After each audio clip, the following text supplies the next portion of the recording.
आज हम बात करेंगे आयरिडोलॉजी के बारे में। It has nothing to do with a particular type of medicines.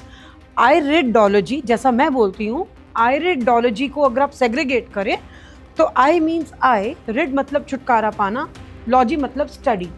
तो हर वो स्टडी जो आपको बीमारी से छुटकारा पाने में मदद करे उसे हम रिडोलॉजी बोलेंगे। तो आई की मदद ले रहे हैं आयरिडोलॉजी।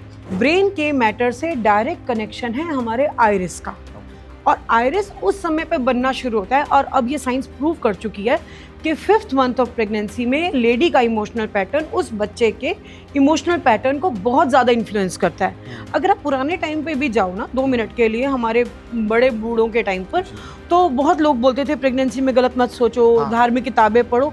इन सब के पीछे यही सब कुछ तो था। हमने अवॉइड किया, हमने बड़ों ने बोल दिया, हमने मान लिया, उसका क्वेश्चन ही नहीं किया। 2 केसेस, वन वॉज पेशेंट को उनके अकॉर्डिंग वीट एलर्जी थी, और जब आइरिस किया तो एक पिगमेंट आई, और पिगमेंट थी वो सिग्निफाई करती हुई कि विटामिन B6 का कुछ इशू है। हमने उनकी डाइट में विटामिन B6 इंट्रोड्यूस किया। फर्स्ट टाइम हमने उन्हें सप्लीमेंट्स के थ्रू किया, प्लांट बेस्ड ऑब्वियसली। धीरे धीरे उनका वो B6 कवर होने लगा। आप विश्वास नहीं मानेंगे, वो आज पूरा प्रॉपर गेहूँ खाती है 2 बार। दूसरा केस डिप्रेशन का था। पेशेंट को लग रहा था कि उनको डिप्रेशन है। जब आइरिस स्कैन किया गया तो उनको आइरिस स्कैन में क्रोमियम की डेफिशिएंसी मिली। क्रोमियम की इश्यूज होने से उनकी बॉडी में ब्लड शुगर लेवल फ्लक्चुएट होने लगा। तो आपको क्या दिखा कि मेरे में एनर्जी कभी तो है और कभी तो बिल्कुल नहीं है। मूड स्विंग्स भी होने लगे। घर वालों ने देखा मूड स्विंग्स भी हो रहे हैं, काम भी नहीं कुछ कर पाती, बेमतलब रो पड़ती हैं। साइन तो सारे डिप्रेशन के, चलो जी शुरू कर दो डिप्रेशन का treatment. She was not depressive at all. So digging into the reason, unless until आपको पता ही नहीं है कि वो चीज़ क्यों हो रही है, आप उसे नहीं ठीक कर सकते। लेबल करना पेशेंट को is how I find is wrong.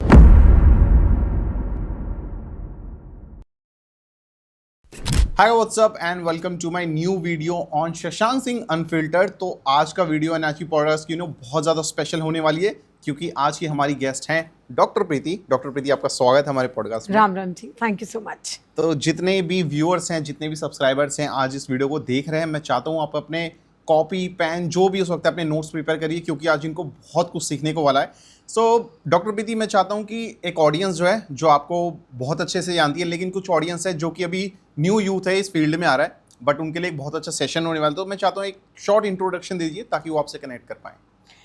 मेरा नाम डॉक्टर प्रीति मनचंदा है। मैं इलेक्ट्रो होम्योपैथ होने के साथ साथ आयरिडोलॉजिस्ट हूँ। यही मेरा इंट्रोडक्शन आपको सब जगह मिलेगा, लेकिन आज हम बात करेंगे आयरिडोलॉजी के बारे में। It has nothing to do with a particular type of medicines. Iridology, जैसा मैं बोलती हूँ, आयरिडोलॉजी को अगर आप सेग्रीगेट करें तो आई मीन्स आई, रिड मतलब छुटकारा पाना, लॉजी मतलब स्टडी। तो हर वो स्टडी जो आपको बीमारी से छुटकारा पाने में मदद करे उसे हम रिडोलॉजी बोलेंगे। तो आई की मदद ले रहे हैं आयरिडोलॉजी। मुझे आयरिडोलॉजी करते हुए कुछ 12 साल हुए। 2011 में मैंने ये लंदन से किया। अनफॉर्चुनेटली इंडियन साइंस होने के बावजूद, आयुर्वेदिक बैकग्राउंड होने के बावजूद, आयुर्वेद के नेत्र संस्थानों में इसकी डिटेल होने के बावजूद, 3500 वर्ष पुराना इतिहास होने के बावजूद ये 1865 में इंडिया से चली गई, और अब हम इंडिया में इसको वापस पढ़ना चाह रहे हैं तो हमें बाहर से पढ़ना पड़ा। मैंने ये स्टडीज़ लंदन से करी हैं। वहाँ पे जॉन एंड्रयूज़ हैं जो गिल्ड के वाइस प्रेसिडेंट हैं। मैंने उन्हीं के अंडर ये सारी एजुकेशन लिया and it is good. Okay, so मैं जानना चाहता हूँ कि आपका इंटरेस्ट इस फील्ड में या डोमेन में क्यों आया? बिकॉज नॉर्मली लोग एजुकेट करते हैं, अपनी ग्रेजुएशन कंप्लीट करते हैं, देन कुछ अपनी फील्ड में जॉब करना शुरू करते हैं, 9 to 5 या बिजनेस। बट एक बहुत यूनिक पैटर्न है, राइट, जो कि बहुत रेयर देखने को भी मिलता है, दैट यू जस्ट मेंशन। तो मैं जानता हूँ ये इंटरेस्ट क्यों आया? देखो, जब मैं बहुत छोटी थी ना, तो जब मैं अपने आप को मिरर में देखती थी तो मेरी आंखों के चारों तरफ एक वाइट कलर का रिंग बना होता था। I used to ask my father कि ये रिंग मेरी आंखों में क्यों है, किसी और के में तो नहीं दिखता। तो पापा बोले बहुत स्पेशल लोगों की आंखों में होता है, देखो अमिताभ बच्चन जी की भी आंखों में है। मुझे लगा ओके जी, होता होगा। लेकिन आयरिडोलॉजी शायद मेरी लाइफ में तभी आ गई थी, क्योंकि जब मैंने इस क्वेश्चन को ढूंढने का, आंसर ढूंढने का क्वेश्चन के तैयारी करी, तो मुझे पता चला कि अगर मुझे ये स्टडी करनी है तो मुझे आंखों को पढ़ना होगा, और आंखों को पढ़ने के लिए मुझे आयरिडोलॉजी करनी पड़ेगी। अनफॉर्चुनेटली जब मैंने ये करा और मुझे पता चला इस साइन का नाम वॉक लिम्बल गर्डल साइन कहलाता है और इसका हाँ। मतलब होता है आपकी बोन हेल्थ पुअर होने वाली है. Okay. So it was not a special thing anymore. हाँ. लेकिन मेरी आयरिडोलॉजी की जर्नी मेरे बचपन में वहां से शुरू हुई जब मुझे मेरी आंखों में वो वाइट रिंग का रीजन ढूंढना था. Okay. एंड देन वो कहते हैं ना, curiosity is the mother of everything. When you ask start asking question why, Right. तो आपको चीजें मिलती हैं. आयरिडोलॉजी वहां से शुरू हुई मेरी लाइफ में. Okay. And during the time of studies, to the expertise, what are the major challenges have you faced? देखो, स्टडी के दौरान तो बहुत अच्छा रहा क्योंकि जहाँ पे पढ़ रही थी उन लोगों को इसके बारे में जानकारी थी, तो ऐसा लगा बहुत अच्छी चीज़ है, बड़ी अच्छी बात है. इलेक्ट्रो होम्योपैथ हूँ और हमारा डायग्नोस्टिक प्रोसीजर यही है, तो हम लोग इसको डायग्नोसिस के लिए यूज़ भी करते हैं. ऑल्दो आयरिडोलॉजी में हम एक डिस्क्लेमर देते हैं which is very important, we do not diagnose. Okay. Right. हम आपको मदद कर रहे हैं. देखो, आई एम सॉरी, लेकिन अगर आपके पास कोई पेशेंट आता है और वो अपना ब्लड टेस्ट करा के आया, आपको HbA1c शुगर लेवल बढ़े हुए मिले, आप उस पेशेंट को लेबल कर देते हैं ऑन अ जनरल बेसिस कि आपको डायबिटीज़ है. अब वो पेशेंट अनफॉर्चुनेटली उस डॉक्टर का जहाँ से वो ट्रीटमेंट ले रहा है किराएदार हो गया, क्योंकि वो उसको पैसे देता रहेगा और ट्रीटमेंट लेता रहेगा. आयरिडोलॉजी ऑन द कॉन्ट्ररी आपको क्या का जवाब नहीं देती, क्यों का जवाब देती है. आपने ब्लड टेस्ट कराया, HbA1c बढ़ा हुआ आया, आपने टेस्ट कराया आयरिडोलॉजी, आपको पता चला विटामिन डी कम है, क्रोमियम कम है, जेनेटिक प्रीडिस्पोजिशन है, इंसुलिन मेटाबॉलिज्म डिस्टर्ब है, कॉलरेट इंटेंडेशंस हैं, या फॉर एग्जांपल कंट्रैक्शन फर्रोज हैं, जो भी उसकी रीज़न निकलेगा, तो आप अपनी डाइट से, आपने बहुत बार सुना होगा डायबिटीज इज इरिवर्सिबल, लेकिन अगर आपको पता है कि क्यों आई है तो इट इज रिवर्सिबल ना. आयरिडोलॉजी वहाँ आपका जो गैप है ना वो फिल करती है. Okay. दैट इज हाउ आयरिडोलॉजी को जब मैंने इंडिया में इंट्रोड्यूस किया, मुझे चैलेंजेस आए, क्योंकि मुझे सब लोगों ने पूछा कि वो जो ऑलरेडी चले आ रहा है आप उसको क्वेश्चन कर रहे हैं. और किसी को भी शुरू में क्वेश्चन करने वाला अच्छा नहीं लगता. आपको अगर अपने क्वेश्चन का आंसर करना तरीके से आता है और साइंटिफिक तरीके से आता है, तो फिर वो धीरे धीरे एक्सेप्टेंस होती है. 2012 से मेरी ये जर्नी जो है अब 25 हो गया है ना, तो it's been a long journey. लेकिन ब्लेसफुली आपको सुनकर अच्छा लगेगा, एशिया कॉन्टिनेंट में मेरे मैक्सिमम आयरिस एनालिसिस हैं. And I have got that record also. I am listed on Asia book of records, India book of records. मैं अकेली इंडियन हूँ जो GNI की वेबसाइट पर लिस्टेड हूँ. मैं अकेली इंडियन हूँ जो अमेरिका में जाकर ये प्रूव कर पाई कि ये साइंस आयुर्वेद से आई है. और मैंने एज अ स्पीकर वहाँ पे लेक्चर भी दिया जिसमें मैंने उनको ये बात पूरी बताई. तो ये जर्नी अच्छी रही, लेकिन हाँ, लोगों को एक्सेप्टेंस में टाइम लग रहा है. Okay. And who supported you during this phase? Honestly, my husband. Your husband. Yes, and my son. And your son as well. मतलब अगर मैं बोलूँ मेरी बैकबोन तो my husband, and अगर मैं बोलूँ someone to motivate me every single time, my son. तो two pillars. Two pillars who are there who always inspire you, to motivate you and support you at the अगर same time. मैं मतलब आप बड़ा अजीब लगेगा कि हर लेडी अपने हस्बैंड को अप्रिशिएट करती है, लेकिन द फैक्ट इज अगर उन्होंने ये सपोर्ट नहीं दिया होता तो मैं मैरिज के बाद आयरिडोलॉजी नहीं करती. My son was very small at that point of time जब मैंने ये किया.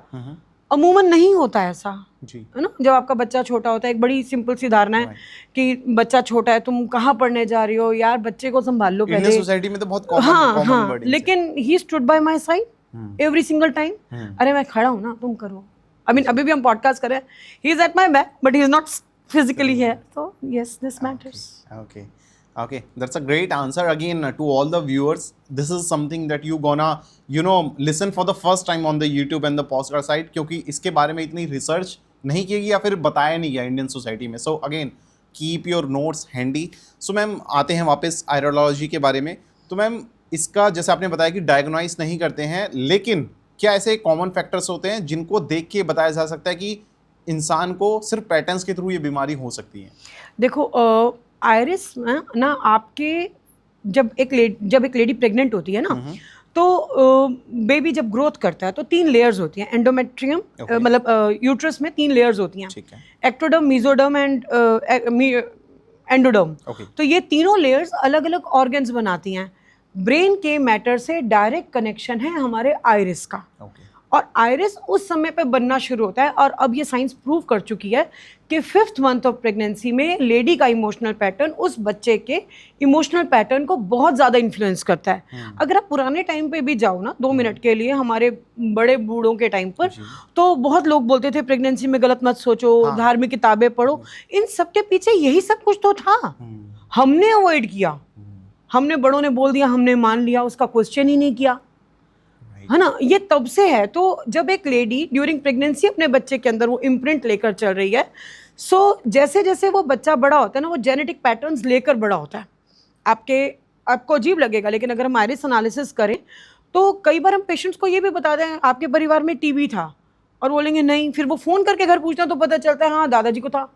सो जेनेटिक पैटर्न्स की स्टडी बताता है आयरिडोलॉजी, न्यूट्रिशन का लेवल बताता है आयरिडोलॉजी।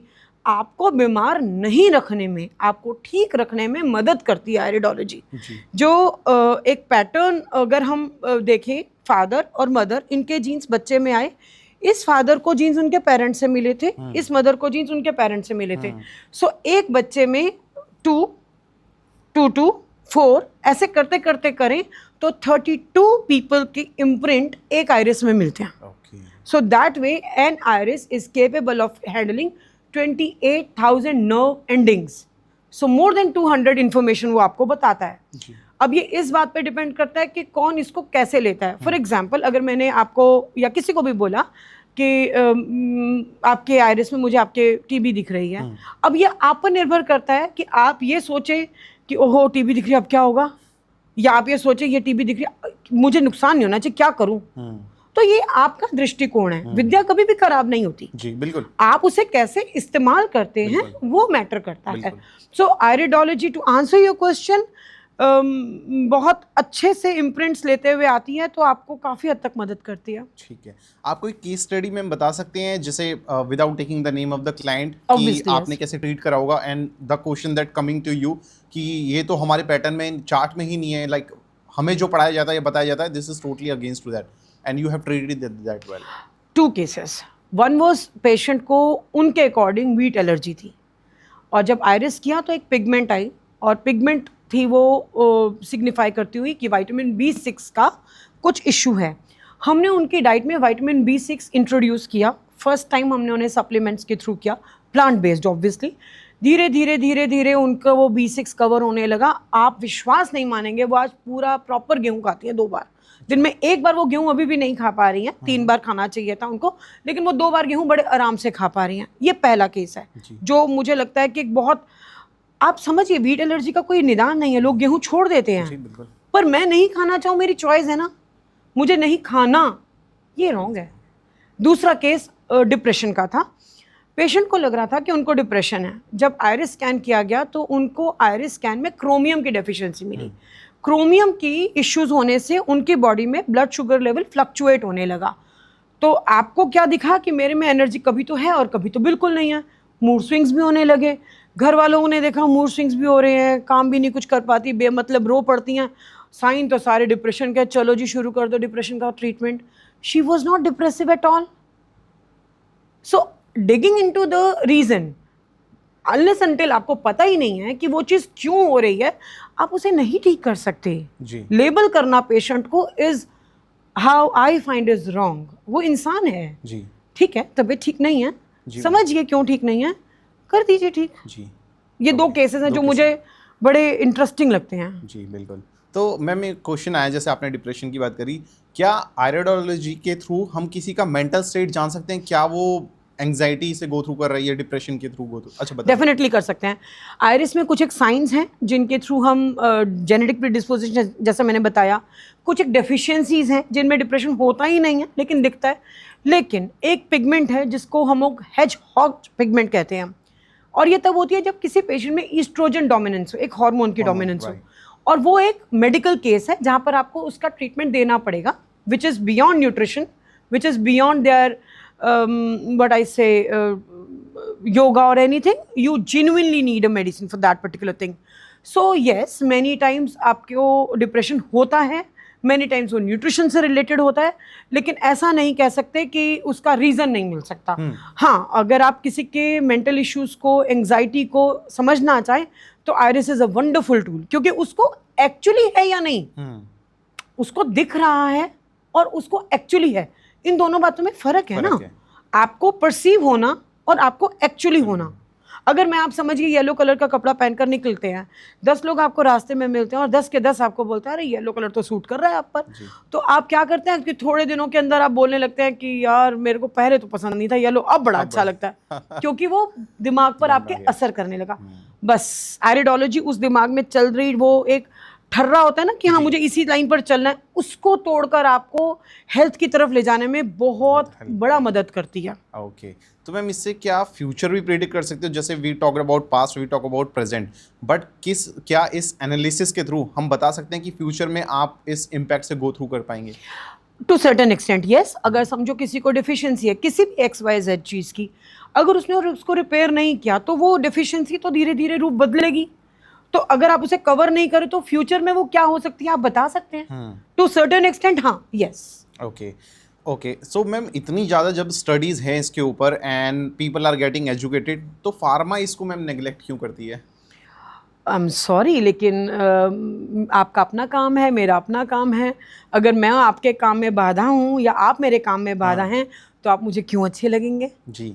हालांकि मुझे ऐसा लगता है कि जैसे न्यूट्रिशनल की मैंने बात करी, तो अगर फार्मास्यूटिकल कंपनी न्यूट्रिशन पे ज़्यादा जोर दें रेदर देन मेडिकेशन, तो वो एक बहुत अच्छा ऑप्शन है। सेल्स कम हो जाएगी ना, ऑब्वियसली बात है मैम। नहीं, सेल्स तो है। आई मीन आप बस इतना ही है कि आप एंटीबायोटिक नहीं बेच रहे, सप्लीमेंट्स बेच रहे हैं। आपको पेशेंट को ठीक करना मोटिव होना चाहिए। जरूरी नहीं है कि इसी दवाई से ठीक करूं, है ना। मेरा मकसद मेरा पेशेंट ठीक करना है। अगर उसको विटामिन C की जरूरत है, मैं उसे विटामिन D क्यों दूं, है ना। सो फार्मा के लिए भी ये बहुत अच्छी चीज़ है, अनलेस वो इस दृष्टिकोण से देखें, अगर वो इस न्यूट्रिशन वाले एंगल से देखें। अब जैसे योगा ही है, एक पेशेंट है, उनको खड़े होने में, चलने फिरने में दिक्कत होती थी। आयरिस एनालिसिस करने पर पोस्चरल इश्यूज मिले, उनको मेरी दवाई की, न्यूट्रिशन की जरूरत ही नहीं थी, उनको सिर्फ योगा की जरूरत थी, सिर्फ सूर्य नमस्कार कर रहे हैं वो। सो आपको अपने ताले में सही चाबी लगानी है, और वो चाबी पकड़ाने का काम आयरिडोलॉजी करती है। Okay, perfectly answer. तो मैम जब इतना ज़्यादा when we been talking about the things are already, तो आपको नहीं लाइक आपको ये चीज़ कभी जान के हैरान नहीं हुई कि इसका साइंस में इतना मेंशन क्यों नहीं है, एज अ सब्जेक्ट क्यों नहीं है? ये जो भी बच्चे 10th-12th पास आउट कर रहे हैं CBSE बोर्ड में क्यों नहीं आता? Because this a very bigger extend. So, देखो मैं बड़ी ऑनेस्टली बताऊं, आयरिडोलॉजी का रोल तब है जब आपको एनाटॉमी फिजियोलॉजी पता हो। बिल्कुल, वो 10th और 12th के बच्चों को नहीं पता। ओके, ठीक है, मैं एक एग्जांपल देती हूँ छोटा सा। हमारे शरीर में प्रोटीन की ज़रूरत है, सब लोग बोलते हैं, और जो आजकल जिम जाने वाले लोग हैं उनकी तो अलग ही कहानी चल रही है, प्रोटीन प्रोटीन प्रोटीन। हमारे बॉडी में ना एंडोप्लाज्मिक रेटिकुलम, जितने बच्चे 10th और 12th के वो मुझसे रिलेट कर पाएंगे, इसमें 2 यूनिट्स हैं, एक लार्जर यूनिट, एक स्मॉलर यूनिट। ये दोनों आपस में यूनाइट करते हैं ना, तब प्रोटीन सिंथेसिस शुरू होता है हमारे शरीर में। ठीक है, और इनको जोड़ने का काम करता है मैग्नीशियम। समझो अगर किसी पेशेंट ने खूब प्रोटीन खाया और उसको मैग्नीशियम ही नहीं है तो क्या करोगे आप? Waste, it's a total waste. Yes. So अगर आप उस समय पर उन बच्चों को पढ़ाएंगे तो शायद काम की चीज़ नहीं हो, लेकिन हाँ अगर आप आयुर्वेद में, योगा में, न्यूट्रिशन में, इलेक्ट्रो होम्योपैथी में, इन सब चीज़ों में इसको इनकॉर्पोरेट करेंगे तो definitely yes. Okay, definitely yes. Okay. So ma'am आजकल हार्मोनल इश्यूज बहुत देखने को मिल रहे हैं रियल लाइफ में because of any XYZ reason, तो इनफर्टिलिटी के केसेस भी आते होंगे आपके पास। yes, तो आप yes. कुछ ऐसा केस शेयर कर सकते हैं क्या? ऑनेस्टली मेरे पास एक केस है, अब तो वो ठीक हो गई हैं। अच्छा। पेशेंट थे जिनका केस कुछ ऐसे था कि सब कुछ ठीक चल रहा था, एक दिन पेट में दर्द उठा, अल्ट्रासाउंड कराया गया तो पता चलता है कि uterus is small, ovaries are invisible, दिख ही नहीं रही हैं। अरे प्रेगनेंसी कैसे होएगी? AMH चेक कराते हैं, AMH चेक कराया तो वो भी कम था, और वो मेरे पास किसी के रेफरेंस से आए थे। वहाँ पे हमने उनका आयरिस एनालिसिस किया। आयरिस एनालिसिस में एक टर्म आती है HPA axis, hypothalamus pituitary adrenal axis, उनको वो बड़ी क्लियरली दिखी। अब ये 2 सेकंड के लिए हम टेक्निकल भाषा में जाते हैं। उन पेशेंट को यूट्रस और ओवरीज ठीक से नहीं थी। दैट मीन्स कहीं पर कोई फैक्टर ऐसा था जो उस ग्रोथ को रोक रहा था। ओवर थिंकिंग से हाइपोथैलेमस ट्रिगर हुआ था, जिसने पिट्यूटरी पर असर किया हुआ था, और फीडबैक मैकेनिज्म एड्रीनल पर था। एज अ रिजल्ट उनका प्रोलैक्टिन लेवल बढ़ा हुआ था, जिसकी वजह से उनके ये पूरी चेन टूटी हुई थी। हम लोगों ने मेडिसिन भी दी और कुछ एक उनको एक्सरसाइजेज भी बताई टू रिलैक्स हरसेल्फ, मेडिटेशन उनको बोला गया। Gradually it took almost 1 year और सो, ग्रेजुअली उस एक्सेस को रिपेयर किया, ऑल्दो साथ में डाइट भी दी गई। तो आयरिस ने जब उनके 5 चीज़ों को दिया, hypothalamus, pituitary, adrenal axis, involve with insulin metabolism and nutritional requirements, तो हम लोगों ने उनको मेडिटेशन दिया, डाइट दिया और साथ में इस HPA एक्सेस को करेक्ट किया। उनका यूट्रस ग्रोथ में आना शुरू हुआ, ओवरीज ग्रोथ में आनी शुरू हुई। उन्होंने, मतलब आप समझिए कि वो बंदी जिसको एक बच्चा होने की भी उम्मीद नहीं थी, she got her periods on time, she got her menstrual cycle on time, she got her ovum repaired, और इस समय उनके ट्विंस हैं। लेकिन मैं पेशेंट का नाम नहीं बता सकती ऑब्वियसली। और हमारा ये केस जब हम लोगों ने इलेक्ट्रो होम्योपैथी को रिकॉग्नाइज करवाने के सेंस में मिनिस्ट्री में भेजा, तो मेरा ये केस वहाँ पर लिस्टेड है। Super, great to hear that. And ma'am, one more thing, जितने भी केसेस आते हैं रिलेटेड टू फैट लॉस या वेट गेन, आप इनको कैसे ट्रीट करते हैं? देखो, बहुत लोगों को लगता है मैं खाती तो घर का ही हूँ, हाँ, लेकिन फिर भी मोटी होती जा रही हूँ। हाँ। आपके शरीर में या तो फैट रहेगा या तो मसल्स। अगर आपको मसल्स इंप्रूव करनी है तो फैट को रिड्यूस करना पड़ेगा, ये रेशियो आपको बैलेंस करनी पड़ेगी, और यही जिम का प्रिंसिपल है। लेकिन आयरिस एनालिसिस में अगेन, क्योंकि यही मेरी एक्सपर्टीज है, तो आयरिस एनालिसिस में एक टर्म आती है बॉवल पॉकेट्स। उसमें पेट के खास तरीके की एक्सरसाइज होती है जिसकी वजह से फूड एब्जॉर्प्शन बढ़ना शुरू होता है। और मैं मानती हूँ कि अगर आपका मेटाबॉलिज्म ठीक है तो आप कुछ मर्जी खा लीजिए, आप मोटे नहीं होने वाले। क्योंकि अगर आप याद करें, पुराने टाइम में डिलीवरी के बाद लेडीज अपनी बहुओं को 5-5 किलो घी खिला देती थी, और जो जितना घी खाती थी वो उतनी पतली होती थी। सही है ना? तो मेटाबॉलिज्म इज द की। तो कैसे इंप्रूव करी जाए मेटाबॉलिज्म? ये आयरिस एनालिसिस कराने पे आपको इसके रीजंस मिलते हैं। किसी का मेटाबॉलिज्म डाइट की वजह से, किसी का मेटाबॉलिज्म HPA एक्सेस की वजह से, किसी का गट ब्रेन एक्सेस की वजह से, और किसी के बॉबल पॉकेट्स की वजह से डिस्टर्ब होता है। So depending upon your type of work, depending upon the type of food that you take, जो मेरी ज्यादातर मेरे केसेस हैं उनमें bowel pockets dominates the everything. बैठे बैठे काम कर रहे हैं, ये जो चीज है ना कुर्सी, ये बीमारियों की जड़ है। अच्छा। तो बॉवल पॉकेट्स एक ऐसा फिनोमिना है जिसमें आपको सच में, आप कितनी भी जिम कर लीजिए, आप वेट रिड्यूस नहीं कर पाएंगे जब तक आप उस इश्यू को रिजॉल्व नहीं करते। सो मेरी जानकारी में अगर आपको वेट रिडक्शन करना है, फैट रिडक्शन करना है, या अपने आप को हेल्दी बनाना है, तो I mean it's not like body shaming, but then staying healthy is an option. बिल्कुल, आपकी चॉइस है ना, आपको वो चॉइस लेनी है या नहीं लेनी। सो अगर मैं अपने केस स्टडी की बात करूं तो बॉवल पॉकेट्स एक बहुत कॉमन फिनोमिना है, और उसके लिए कुछ नहीं करना, एक छोटी सी एक्सरसाइज होती है। आप एक स्माइली बॉल लीजिए, आप अपने पेट के सेंटर से लेकर जाइए और उसको रब कीजिए, अपने पूरे पेट पर ऐसे रिवॉल्व कीजिए, जैसे पेरिस्टाल्टिक मूवमेंट्स होती है पेट की, उसको इनिशिएट कीजिए। आपके गट क्लीन होनी शुरू होगी, आपको लिटरली फील होने लगेगा कि अभी तक जो मैं टॉयलेट जाती थी वो तो बस काम ही चल रहा था, अभी पेट साफ हुआ है। And then you gradually realise acidity resolve हो गई है, गैस्ट्रिक इश्यूज रिजॉल्व हो गए हैं, ब्लोटिंग रिजॉल्व हो गई है, वेट रिड्यूस होना शुरू हो गया।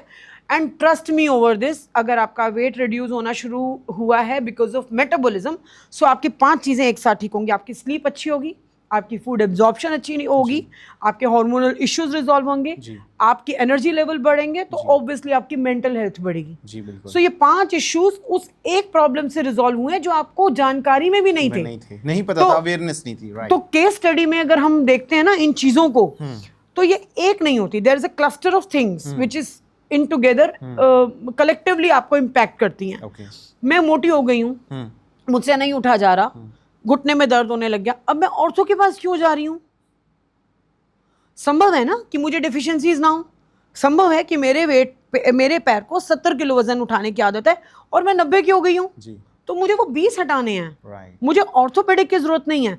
सो जब मैं आयरिस एनालिसिस उन लोगों की करती हूँ जिनमें जॉइंट पेन्स की हिस्ट्रीज होती हैं, उनमें मैं देखती हूँ बहुत ज़्यादा करके उनको किसी मेडिसिन की ज़रूरत नहीं होती, सिर्फ करेक्ट लाइफस्टाइल की ज़रूरत होती है। सो सही डाइट, सही लाइफस्टाइल, मतलब ये एक की इंग्रेडिएंट है। और मुझे ऐसा लगता है, हर किसी को लगता है कि वो परफेक्ट जी रहे हैं। Right. अगर आप परफेक्ट जी रहे हैं तो आप बीमार क्यों हैं? आपको विश्वास नहीं होगा, मैं एक सेकंड और लूंगी। कुछ लोग ऐसे आते हैं जो बोलते हैं कि मैं तो सब कुछ खाती हूँ। अरे मुझे कुछ भी नहीं है पर मेरे को दर्द है, मैंने ब्लड टेस्ट कराया, मेरा सीबीसी ठीक है, मैंने सब टेस्ट करा लिए, सब कुछ ठीक आ रहा है। मैं एक बात पूछती हूँ कि अगर आपके सब कुछ ठीक आ रहा है तो आप बीमार क्यों हैं? कुछ तो है ना जो आपकी पजल की ब्लॉक में वो वाला ब्लॉक फिट नहीं बैठ रहा, आपको वो ब्लॉक ही तो ढूंढना है जी, पर उसके लिए आपको अपना आयरिस कराना होगा। ठीक है। And what about the cases ma'am जो फीमेल को स्पेशली आया होगा for PCOD and PCOS, how did you treat that? यहाँ पे भी दो बातें हैं। आज की डेट में लाइफ इज टेरिबली हेक्टिक, लोगों को स्ट्रेस जरूरत से ज़्यादा है। हमारे ब्रेन का एक हिस्सा हाइपोथैलेमस सारे हॉर्मोन्स को इनिशिएट करने में मेन थिंग है। We call it principle of your body. Okay. जैसे अगर एक प्रिंसिपल स्कूल में है, वो टीचर्स को उनके हिस्से का काम देता है और अपने ऑफिस में जाकर बैठ जाता है। हाइपोथैलेमस ऐसा ही है, वो हर ऑर्गन को, पिट्यूटरी को, एड्रीनल को, पैनक्रियास को अपना अपना काम बता के शांति से बैठ जाता है। पर वो काम बताए इसके लिए उसका ठीक होना ज़रूरी है। अगर आप ज़रूरत से ज़्यादा स्ट्रेस लेंगे तो वो ठीक से काम नहीं करेगा। अब ऐसे में आप उसको पीसीओएस बोल दें, पीसीओडी बोल दें, वो आपकी इच्छा है, क्योंकि ऑनेस्टली आजकल लेबल करना सबसे आसान है, बहुत इजी। लेकिन मेरे हिसाब से जो मेरे पास कुछ ना करते करते 150-200 से ऊपर केस हिस्ट्रीज हैं जो सिर्फ और सिर्फ पीसीओडी और पीसीओएस की हैं। ओके। और अगर मैं परसेंटेज वाइज सेग्रीगेट करूं तो मोर देन 50% पेशेंट वो मिलते हैं जिन्होंने अनड्यू स्ट्रेस ले रखे हैं, जिनकी स्लीप पैटर्न अच्छे नहीं है। देखो सब लोग बोलते हैं स्ट्रेस लेने से ये हो जाता है, स्ट्रेस लेने से वो हो जाता है, स्ट्रेस को लेकर लंबी लंबी डिस्कशंस होती हैं।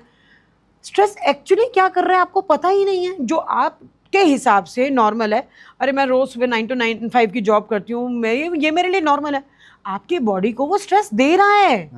वो आपके लिए नॉर्मल इसलिए है क्योंकि आप उसे हैबिट में ला चुके हैं, आपने एक्सेप्टेंस कर ली बहुत but it is not normal.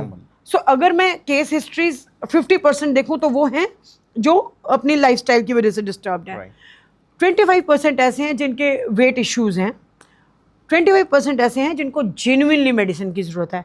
So in 100 cases अगर मुझे सिर्फ 25% लोगों को ठीक करना है तो एक और बात, अगर आप गूगल करके देखें ना तो out of 10 7 females have PCOD. भाई इंडिया की पॉपुलेशन इतनी कैसे है फिर?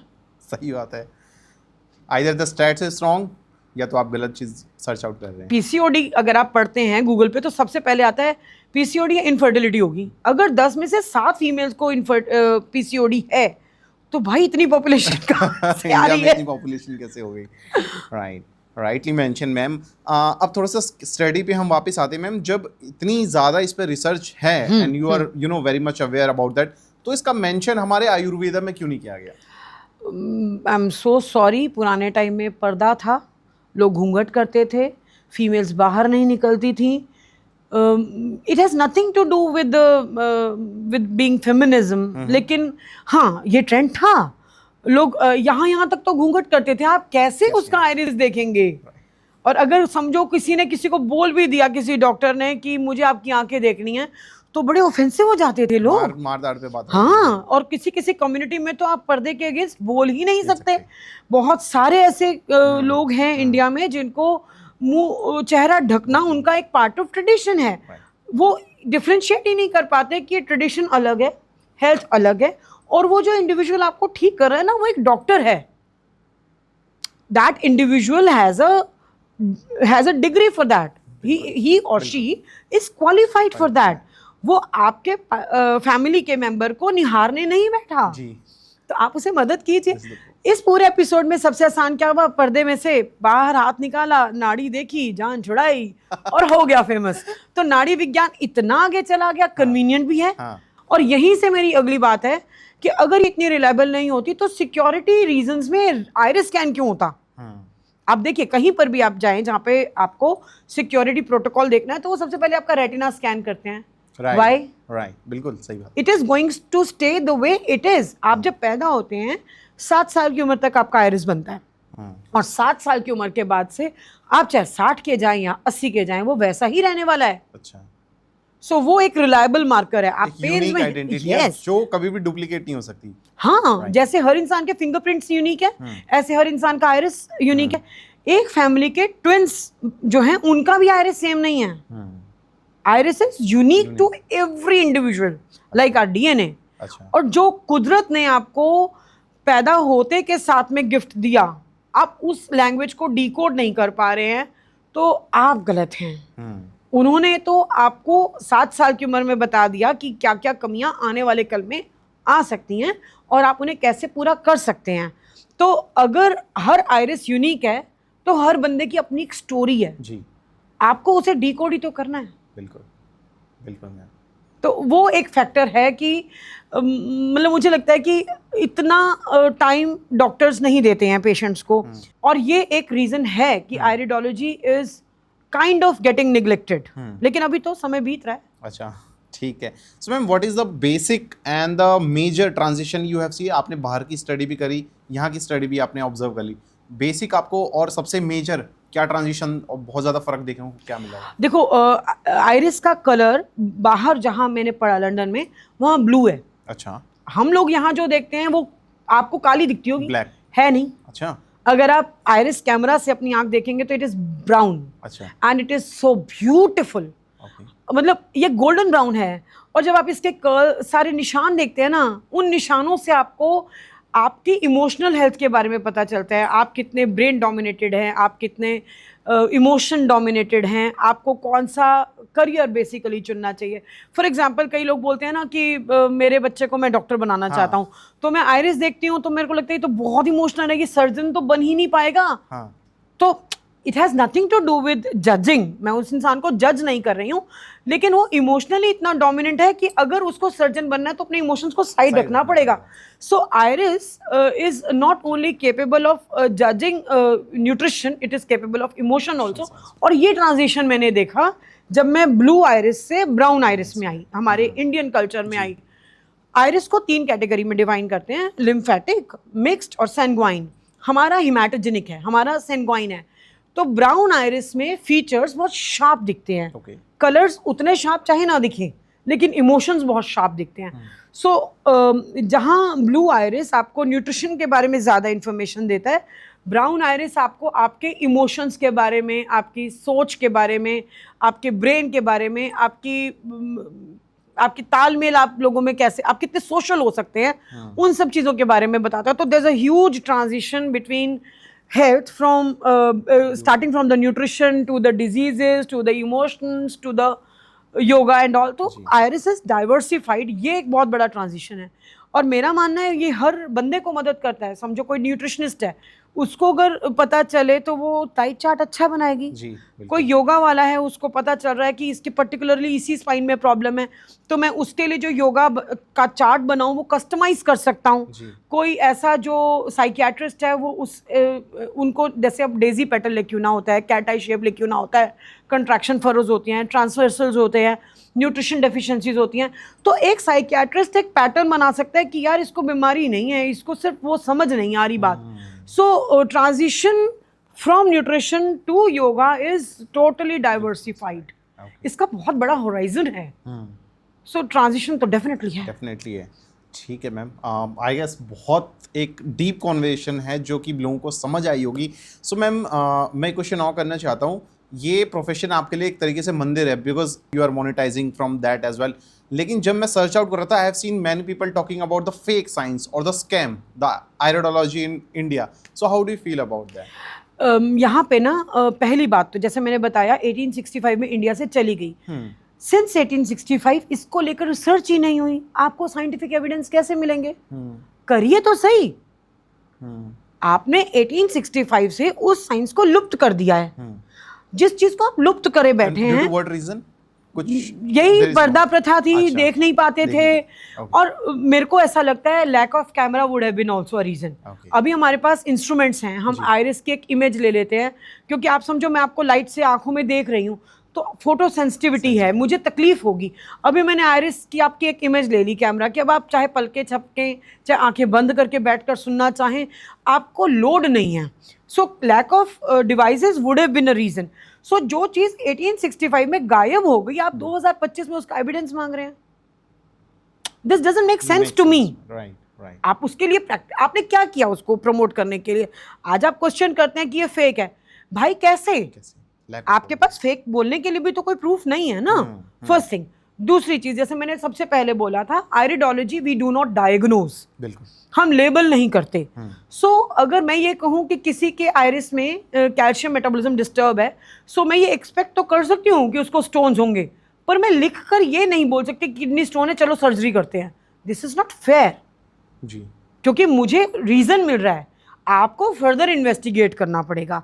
सो अगर आप एक चीज को प्रॉपर इन्वेस्टिगेट नहीं कर रहे हैं और वहां तक कंक्लूजन में नहीं पहुंच रहे हैं, तो आप इसे डायग्नोसिस के लिए प्रॉपर प्रोसीजर नहीं मान सकते, क्योंकि उसके आगे का कुछ है. जैसे अगर समझो किसी पेशेंट को सिर दर्द होता था, आपने उस पेशेंट को एक्सरे करवा के देख लिया, आपको नहीं समझ में आया तो आपने उसका ईईजी करा के देख लिया, तो वो भी समझ नहीं आया तो आपने एमआरआई करा के देख लिया.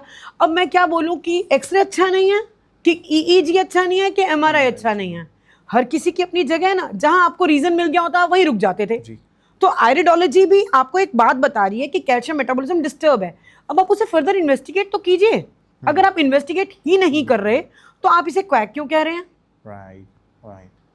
मुझे किसी इंसान को सच्चा या झूठा बोलने के लिए प्रूफ तो चाहिए ना. आपको इसको सच्चा नहीं कहना मत कहिए. आपका अपना तजुर्बा हो सकता है कि आपको अभी समझने में समय लग रहा हो, बट दैट डजंट मीन कि ये फेक है. मुझे समझ नहीं आई तो झूठ हो गई. That's a biggest misconception. Yes, it is a misconception. Okay. Yes. Okay. क्या आयरिडोलॉजी के थ्रू हम ये पता कर सकते हैं कि कोई इंसान झूठ ज्यादा बोलता है या ज्यादा अपने इमोशंस को हाइड कर रहा है? नहीं, मैन्युपुलेटिव है या नहीं ये तो बता सकती हूँ. अच्छा. टू अ सर्टेन एक्सटेंट, क्योंकि जिन लोगों में एस्ट्रोजन डोमिनेंस होता है वो बहुत सेल्फ सेंटर्ड लोग होते हैं. सो ऐसे लोग मैनिपुलेटिव होते हैं. तो ये तो बताया जा सकता है, लेकिन सच झूठ नहीं बताया जा सकता. ओके. तो do you need any tool और आपकी स्टडी? नहीं, we need a camera. Iris camera कहलाता है. इसे लैपटॉप से अटैच किया जाता है. जो भी आपकी पीसी या डेस्कटॉप जो भी आपके पास है उससे अटैच किया जाता है. और उससे आप इमेज क्लिक कर लेते हैं और अब वो आपके पास सेव है. अब आप उसे कितना भी जूम करके देखना चाहें, कितना भी देर तक देखना चाहें, क्योंकि अब आप उस पेशेंट को तकलीफ नहीं दे रहे.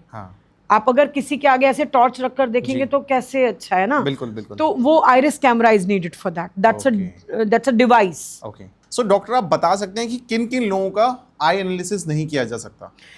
जैसे ईश्वर ना करे किसी को इंजरी हो जाए, उसकी आंख में इंजरी हुई है, आइरिस डैमेज हुआ है तो नहीं मिल सकता. समझिए किसी का हाथ जल जाए, फिंगरप्रिंट्स कैसे मिलेंगे? नहीं मिल सकते. सो आइरिस अगर समझो हमारा एक जीन होता है PAX6 जीन. तो ये जीन्स की मैल्फॉर्मेशन जिनको हो उनकी आइरिस वाइट होता है. हम लोग उसको मतलब वाइट आइरिस के नाम से बोलते हैं. वाइट आइरिस में आपको निशान नहीं मिलेंगे. सो ऐसे केसेस में जहां आइरिस को डैमेज हुआ है, चाहे वो जीन्स की वजह से, इंजरी की वजह से, या अनफॉर्चुनेटली कोई ब्लाइंड है, तो आप आइरिस नहीं कर सकते. आइरिस 7 साल के बाद प्रॉपरली शेप लेता है. तो हर वो बच्चा जो 7 साल से छोटा है वो इन्फॉर्मेशन पूरी नहीं दे सकता. सो ये लिमिटेशंस हैं. जो लोग अनफॉर्चुनेटली किसी वजह से मतलब जैसे कोलोबोमा कहते हैं हम, उसमें आइरिस की पीपल की इमेज चेंज हो जाती है, उसमें हम आइरिस नहीं कर सकते.